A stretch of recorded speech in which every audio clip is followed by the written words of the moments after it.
Hey, I am the Greg, one of the hosts of the Greg and Dave Show. Thanks for listening to the following broadcast on Public House Media. This is Bryce Burge, host of Your Soccer Passport here on Public House Media. After this episode, come join us on a trip around the soccer world as we discuss club and country every Tuesday. Stamp your soccer passport by subscribing on Spotify, iTunes, or wherever you get your Public House Media podcasts. And thanks again for checking out the following broadcast on Public House Media.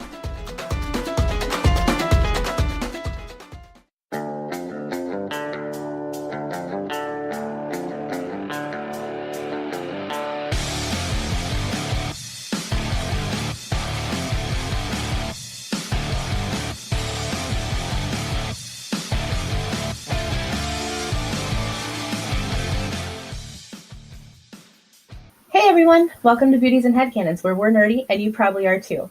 This is Lindsay, and I'm here today with Emily, and we're here to talk nerdy to you. This episode is brought to you by Squadcast. As podcasters who all live in different states and time zones, one of the most important things when we record, which we always do remotely, is the quality of our audio together. Current solutions like Skype, which we have used, and Zoom are dependent on the internet quality. Squadcast is a simple browser-based tool that requires no additional software to install. The audio is recorded locally as high-quality WAV files and then magically uploaded to the guest's computer. We've been using them for a few weeks now and love the experience. To get started, go to squadcast.fm for your 14-day free trial.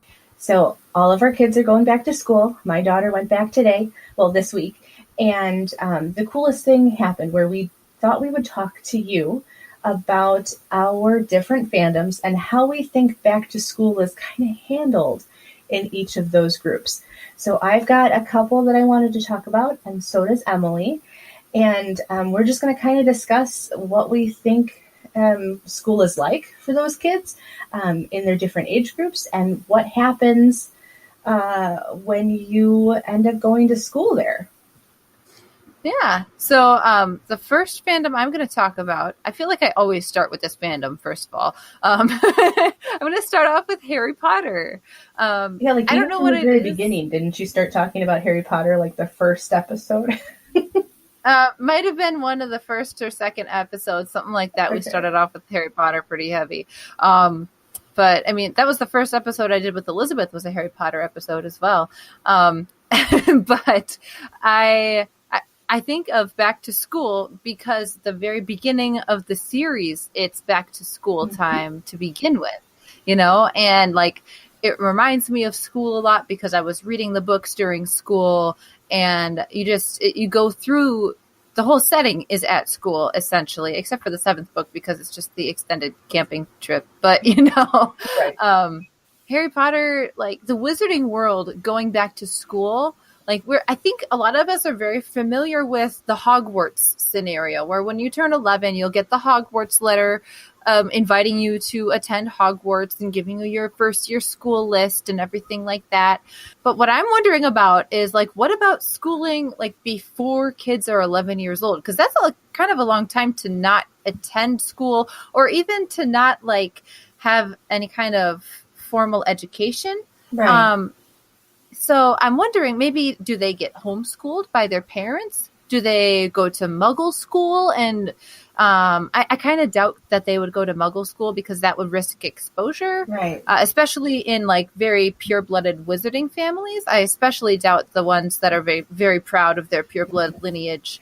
I think they would probably either homeschool, or there might even be a wizard prep school for the pre-Hogwarts or the pre-Ilvermorny or pre-Durmstrang.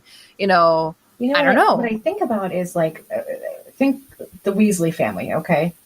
Yeah. Obviously, the mother would be well equipped to homeschool all of her children. Absolutely. Oh, yeah. And, whatever the boys and Ginny would learn from each other, they would learn and grow together. And, I'm sure George and everyone was just teaching Ron everything wrong or correctly or whatever. They all grew together, they all learned together. But I think it's different for... and that's the thing I always had problems with homeschooling is, people who are able to homeschool their children, I think they're amazing and I think they're wonderful people, but I also kind of like worry about my ability to ever homeschool a child. But I feel like in the wizarding world, you would be, if you have gone to Hogwarts or if you've been a wizard or a witch your entire life, then you would be more equipped to homeschool your children than someone who isn't. You know, I'm not able to see that. do basic math sometimes, so I wouldn't be able to homeschool my children, but I love the people who post their pictures of homeschooling their children. So I always think that that's really cool. But I also feel like I wouldn't be able to homeschool anyone in the wizarding world or otherwise. I could see that. I mean, and if it's just how the culture is in the wizarding community, like maybe that's just like how they're raised, and then they're used to it, and they learned how from their parents how to, you know, raise their kids until they're 11, and then that's compulsory school age for the wizarding world. Yeah, but I don't know. When you're a kid, you always compare yourself to other people, so I feel like it would be kind of a double-edged sword whether or not there's elementary school classes for witches and wizards. And they all know about their letter coming when they're 11, or, you know, in Harry's situation, or in a Muggle situation where the kids are just going to regular school. Right. Well, like the Muggle-borns who have no idea. Right, exactly. Right? Yeah. Yeah. And then they're just raised through Muggle school, and then all of a sudden they turn 11 and they get this weird letter, like... Right, so it'd be interesting to know, like, how Hermione did it. Like, was she homeschooled you know what? because she needed to be, or... Maybe because she was, like, brilliant or something like that? Yeah, or did she go like, to normal because school and she was just so bored out of her mind that she was always doing other stuff, or, you know, like that... That really interests me to find out what I'm curious about that. What that was like for her. Because we're pretty sure the Weasleys were all homeschooled anyway. I'm gonna guess that. I mean, they're a really close knit family, and I feel like that's one of the ways that you get to be really close knit is by, you know, doing a lot of things together, and learning together is just a huge way to do that. Exactly. So it's interesting. I can't think, you know, of any other group that would have some kind of other upbringing, like. Yeah. Well, I'm trying to think of the Malfoy family. I feel like there would have been some kind of elite, like, Hogwarts prep for the privileged children type school. You know what I mean? Like something that's very elitist and very, like, prestigious, but also kind of looked down upon because they're so snooty there. Of course. Yes. You know what I mean? Makes so much sense. Absolutely. I totally think that's a thing. Right. I feel like that's a thing. But I was also reading up on Pottermore. I was trying to figure out if there's other wizarding schools that start at the same age or different ages, or, you know, what we can find out about the other schools. Because there's Durmstrang, there's what's the school that Fleur Delacour is from? I can't remember. But then there's also Ilvermorny. I do know that Ilvermorny starts at age 11 as well, because Ilvermorny is an offshoot of Hogwarts because of the founder of Ilvermorny. Sure. The founder of Ilvermorny came from parents who went to Hogwarts, and she didn't get to go to Hogwarts herself, I believe. Okay. Because they left Europe, or they left Britain and came to the Americas in like the early 1600s or somewheres around there. They lived in Plymouth, Massachusetts. Okay. Is that the city? Plymouth, Massachusetts, somewheres over there on the East Coast. And Ilvermorny was started on the East Coast there. They do start at age 11 as well. And they send a letter to the 11-year-olds when they turn 11 so that they can and get enrolled into Hogwarts. And then I also do wonder that, you know, because Hogwarts, you're done after your 7th year and then you go to work, right? Or is there other training after that? Like, do you have to go through specialized training to become an Auror, or to, like, progress in the Ministry of Magic? Yeah, well, and, you know, like what other wizarding jobs, like, besides the Ministry of Magic, what other wizarding jobs are there? Maybe we'll talk about that in a different episode, actually. But, like, I'm just curious. Like, I want to know now. Well, and what would happen if you were at one of those, you were talking about the Malfoys having something like a wizard prep school for kids that were expecting to receive their letters. What happens if they don't get a letter? Mm-hmm. I kind of always assumed that Hogwarts, because, I was 11 or 12 when I read Harry Potter to begin with. If you think about just there being Hogwarts, I guess I sort of assumed that even if you were in the United States, you would end up at Hogwarts because... I thought so, too. Right, when I was little. Like, this whole Ilvermorny thing is a really cool thing, and I understand it. But I guess I sort of thought that Hogwarts took people from the Americas as well, et cetera. Yeah, international. I totally thought that Hogwarts was international, too. So, until I found out about Durmstrang and... I always thought Beauxbaton beforehand that there was just Hogwarts, but then we find out that there's all these other places as well. So then Ilvermorny makes sense. But it makes sense to us, not necessarily 11-year-old versions of me who figured I'd be going to Europe for, a free ride. Wow, that'd be cool. Go to this elite boarding school overseas. Right. When I'm 11. Sounds great. But I do feel like it's interesting if you went to a wizard prep school and you tried really, really hard, but you weren't all that great. Did you still get a letter? You know what I mean? Like, I remember being in high school and I took an extra lesson group while I was over the summer, so I got to be in a different band than all my friends who also played the same instrument because I took the lessons over the summer. So do you have a better chance of getting your letter if you go to a wizard prep school? You know what I mean? Well, if you're a squib, then you can't. Right? Because like Filch and Mrs. Fig, is that her name? Yeah. Like those, they, started and then discovered that they didn't have enough magical ability or something to that effect. Right. And so I would think that if they went to a wizard prep school, they'd have a pretty good idea whether or not they would do well at Hogwarts or whatever other magical school they'd go to.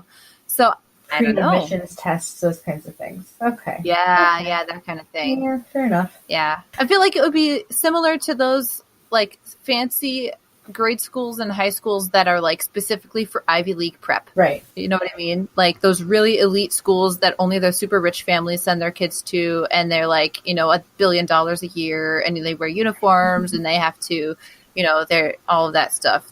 Right. Yeah. You live in a gated community, whatnot.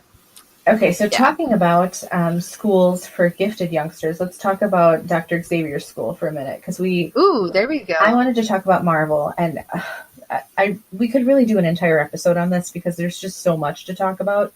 But there's that controversy where Fox and Disney were separate, and now they're together. So we really don't know exactly how that's going to happen between calling mutants and Inhumans at the same time and all that other nonsense. But what I thought was really cool about Dr. Xavier's school for gifted youngsters is that he really originally started it as a special school to train mutants in controlling their powers in order to help foster a friendly human and mutant relationship so that they weren't so different. So you go from Harry Potter, where schooling is meant to enhance and give more power and strength to your powers and foster what you are able to do, furthering kind of the divide between Muggles and wizards. Yeah, it is in a way, isn't it? Yeah, but Dr. Xavier really wanted to help foster this ability that he felt that mutants and humans could peacefully coexist. Unfortunately, the school gets destroyed a few times, and Emma Frost makes another school of higher learning where she's in Massachusetts, and it's really hard to kind of follow everything that happens because there's been so many different renditions of X-Men and what happens. But we do know that Dr. Xavier's main plan was to make it so that mutants had a better toolkit on how to control themselves and therefore control their ability to have lasting, meaningful relationships with humans. I thought it was really cool that there's so many different institutes of higher learning and academies within the X-Men universe because they keep going back to wanting to have a place for them. There's always a school, there's always a place for the mutants to go. They build it again over and over and over again. And, in its heyday, there's Dr. Xavier's chamber where he's able to pinpoint different mutants with his powers. And originally the house is this neoclassical mansion. You can actually take tours of it, which is really cool. But that gets destroyed, and then they eventually have a more futuristic place that's the academy, but it's a training facility for mutants, and there's several different generations of X-Men that go through it. There's still a cafeteria and regular classes and stuff too, because we know that there was at least one X-Men who taught computer sciences. So I feel like computer sciences would be really important to teach there, but also, obviously Dr. Xavier would want a human relations class. And I read some really funny stuff about people who had made up things like learn just enough math to tip at restaurants, or how to get past not being chosen as an X-Man or woman, and just in case. So I feel like that's really funny, but at the same time, it would be just a regular school too, but with this added hopeful in the end. And that's kind of how it is with, we don't actually even see Hogwarts teaching math classes. So I wonder if you're expected to learn that when you're homeschooled until you're 11, et cetera, et cetera. That could be how it goes. I wonder. Learn just enough math to function. Well, and we all know we society. Don't use trigonometry unless we're civil engineers. So, I mean... And wizards do civil engineering with magic. So interesting. I don't know. That is interesting. There's a whole lot more to say about Marvel, too. I mean, there's Peter Parker's school, and we can talk about the Netflix Defenders and the cinematic Avengers and what school looks like. I kind of feel like it would be very similar to how it is now, but maybe more imagine if you had all these villains walking around and doing these awful, terrible things, and you are going to go lock yourself in a high school for the entire day while all of this stuff is happening around you. The event in New York with the Marvel Cinematic Universe didn't leave people in a really great place. So I imagine there'd be, extra counselors and maybe even places that were affiliated with the Avengers. They would want to say, if you are in a terrible situation, you would want to be okay with Iron Man flying at you and the bad guy, but not necessarily stand in the way of the Hulk. Those kinds of things would have to be kind of ingrained in these people. So I just feel like, and even something like Peter Parker has a moment in a comic where he turns down a girl who's trying to go out with him, not because of being shy or anything, but because he's busy dealing with Sandman in this particular situation. And I just thought that was hilarious, because how do you socially come back from that? Knowing in your heart that the reason you didn't get a date was because you had to save the world. Come on. Yeah, it's not like you say, "Oh, sorry, I turned you down because I was saving the world." And that's the thing too. Even in the Netflix Defenders series, is one of the big things is juggling your job and your vigilante heroism, or juggling your social life, and that's sort of it's like a cultural competency to be able to have a power or have some kind of gifted or othered part of yourself and still be a functioning human. And some do better at it than others. True. I mean, kind of this isn't dealing with back to school necessarily, but Tony Stark just kind of is Iron Man in real life. Right. He just doesn't wear an iron suit all the time. It's kind of that's exactly who he is. But Peter Parker, on the other hand, he does keep his identity secret, which we talked about last episode, and he is basically acting like two people, but he has to keep up the persona when he's Spider-Man versus when he's Peter. And a lot of times when he's just Peter, he's at school because he's a student. And like, how would you even, like, what if he just like accidentally shoots a web across to like catch a pencil or something, you know, like using his abilities and has to like hide to them. be able to get something from knocking over or falling over. Or, you know, or like he can see stuff like far away and or hear things, or he overhears things or whatever. How would you deal with that? Like finding out stuff about people and then like not spreading it because you can't tell people how you found it out. I feel like that would be a class that would need to be offered, and they don't necessarily have that option at his high school. No. Yeah, I feel like for superheroes in like just regular superheroes, not the X-Men, I feel like they just kind of have to figure out how to do it themselves in a way. So, but like there's like so like in my next fandom, then if you're a fan of Firefly, you'll know that phrase "Earth got used up," as said by Nathan Fillion many times. 14 or maybe 13 to be exact. The beginning of every episode, it's just like it makes me want to sit down and watch it all. So some planets were terraformed first, and those planets got populated in an organized manner. They were very well thought out and planned, and they ended up becoming very, very wealthy, very high tech, elite. And those planets are the inner planets, also part of the Alliance. I feel like these planets in the Firefly universe would have many high-end school options for the citizens, both public and private. And this is also going to be where the super top-notch, cutting-edge school practices are going to be. Like, imagine hologram school. Like, you can have the option to have a holographic teacher, like standing in your living room, and you're just at home, but you have a hologram of a teacher. So you're just sitting there and you're doing school, and they can see you and you're a hologram in their office or wherever. And so this teacher could just be remote, but have like 20 holograms, you know, showing up on screen so they can see all their students. Like, so like technologies like that, I feel like would exist for the super elite and the very high society people, I suppose. Kind of like the Tam family where River and Simon came from. And they, you know, they have the money to do whatever in the world they want to do. And so they choose, you know, the kids can pick where they want to go.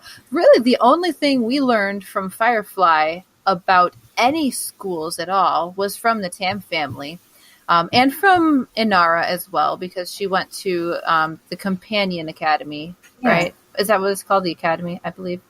Anywho, yeah, the Companions Academy. But then Simon and River both went to very, very fancy schools. And then until River was maybe like 14, she started getting scouted, I guess you could say, for this really, really prestigious special program. And that's where River gets into all of her issues. It's because that program was really an experiment on very high functioning, intelligent people. River is literally a genius, like high genius. And her brother Simon was a genius too, but she was a genius. Simon got perfect scores on everything all the time, but she like bested him every single time. Like she could do it better and faster. And, you know, she could, you know, she was gifted in dance and she was gifted in mathematics and literature and everything you can imagine. She just understood it instantly. And so they scouted her for that elite program. And that's basically all that we learned about in the Firefly universe as far as education goes. But also we can kind of draw from that, like the Alliance is the one that sponsored that elite program that River went into. And so they probably have some other feelers in different levels of society, maybe to look for people like River, because they were doing the Miranda Project, you know? So I'm wondering how many other schools there were like that, if there were any, and how they found these kids too. I mean, I'm sure they're just looking at the other schools. And then I also wonder maybe if the parents were assigned to certain school options based on their location, like they are now by school districts, or if it was more of an assignment by income category because of technology availability, or if they were just able to choose whatever they wanted as long as they could pay somehow.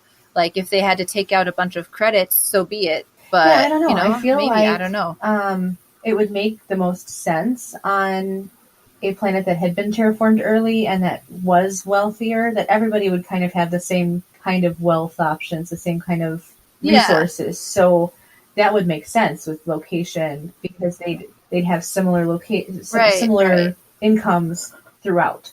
Or at least those that didn't, they would have a particular school in that particular area to go to.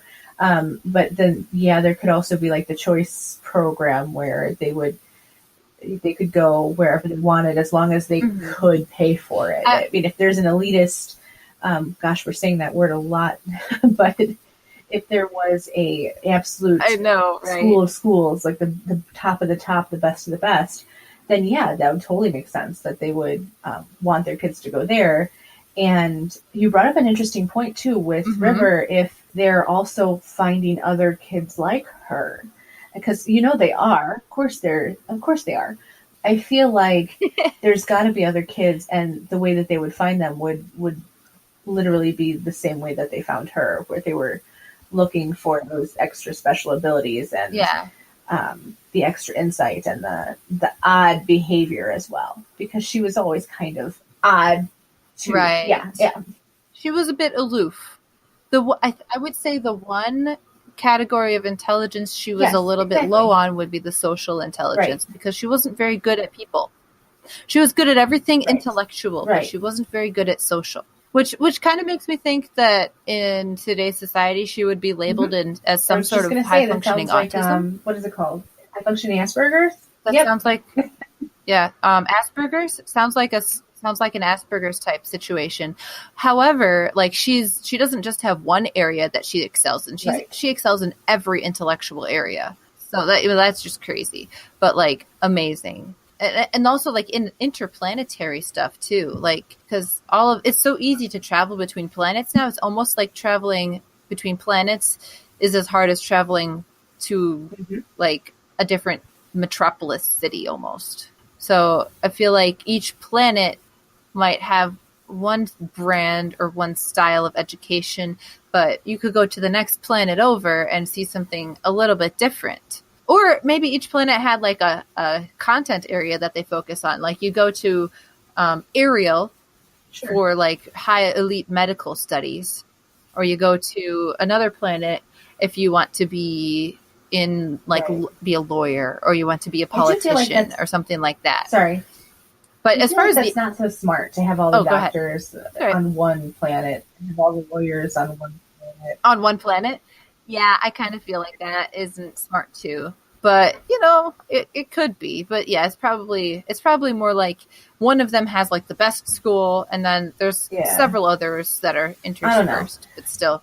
But as far as the outer planets go, though, the ones that are like on the rims of the solar systems, on the other solar systems, and the ones that might not be part of the Alliance and that rebelled and broke away, like those ones also weren't so lucky when they got terraformed, and they might have like little to no organized anything, like not even a very well organized government.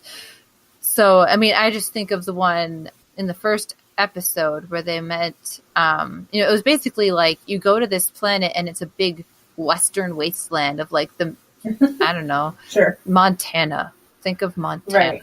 And like that's where they meet. And there's this woman who runs the town, and what else is going to be in the town? Maybe there's like a one-room school there, and some mom is like, all right, well, I've got 18 kids, so I'm just going to be the teacher because all of my kids are at school.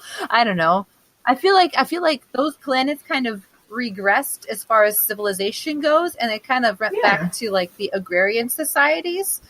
And so it's like that type of education where the farming families would teach their kids the farming skills, and they would all just kind of do their family thing throughout the generations until that civilization develops and kind of repeats itself, kind of like historically that things did on Earth. Like the bakers would teach their kids to bake, and then they'd be the next bakers, and everything like that.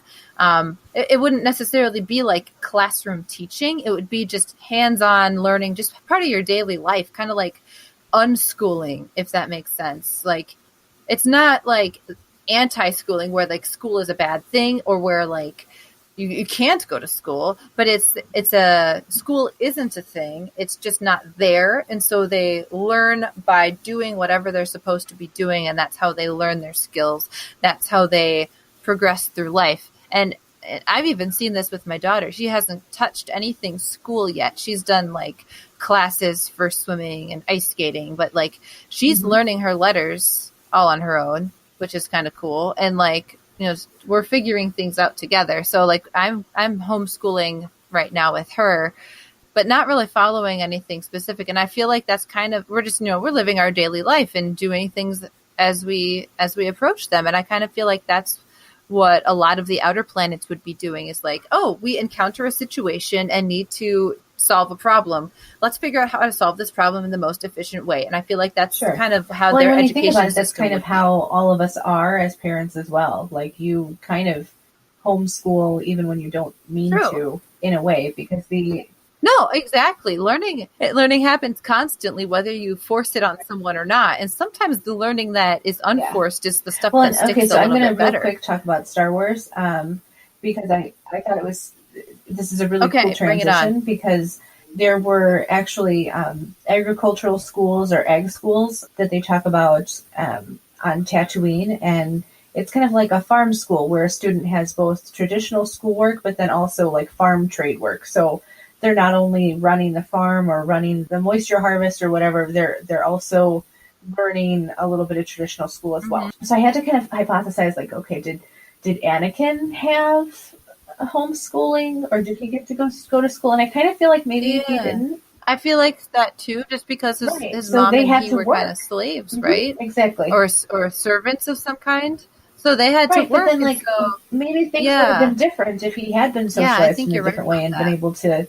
Those of us that know what happened, maybe he might have had better skills to problem solve or combat his emotions or something, had he been more. When you're in a classroom, any kind of classroom, and the teacher's talking at you about math, sometimes they're not just talking about, how to make a sentence. Sometimes you're learning other things interspersed in there. And I feel like he might have had a chance to learn other skills socially, had he actually had school as opposed to being enslaved with his mom. So I feel like that's kind of a thing. Tatooine also had the racing school for pod racing. But there's not a whole lot more than learning about the agricultural schools on Tatooine. It seems like there's pod racing for extra funsies, but not necessarily a whole lot more than that. I know there's, and I'm kind of interspersing between not only like Clone Wars, but also our old movies. And it's hard when you're looking up things on like something like Wikipedia, because you really don't know exactly you can click on canon and you can click on legend and find out what's what. But some of it's kind of interspersed. So there's a philosophical research center called the Blue Star Center. And that's literally where the intellectuals would go to philosophize. And there's flight schools for TIE fighter pilots, the Imperial Navy, and then afterwards you go to the Imperial Academy, which is kind of like a military training program for, and there's really cool propaganda on this too. If you ever have a chance to look at it, it's really cool. It's like, be the best on the Imperial Academy. Like it's really cool. So there's like exploration and Starfleet and even merchant services there.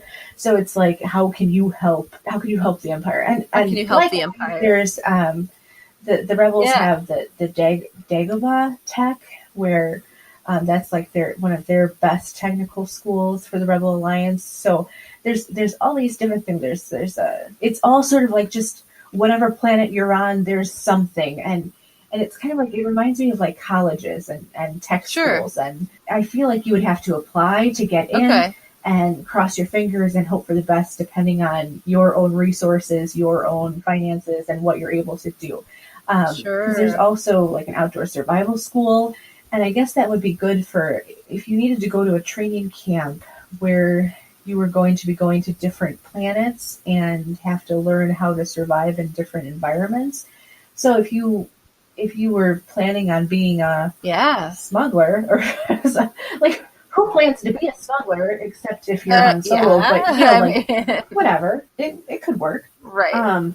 I think what interested me the most was what did Padme Amidala go to? Like, did she? You know, right, we know that she that would be was really pinpointed as a interesting. brilliant young girl, and she goes specifically into politics, and she specifically goes to the Apprentice Legislature, which is like, I think, like debate team for politicians at a very young age. So I don't.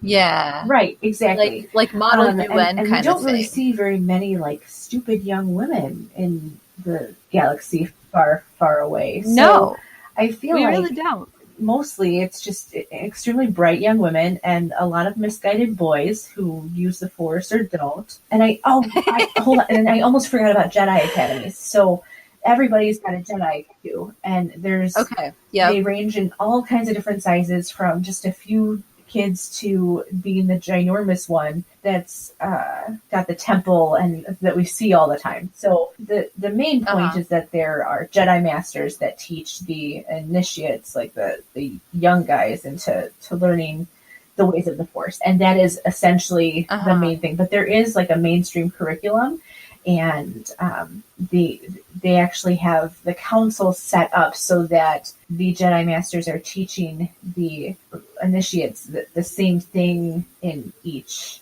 Jedi Academy.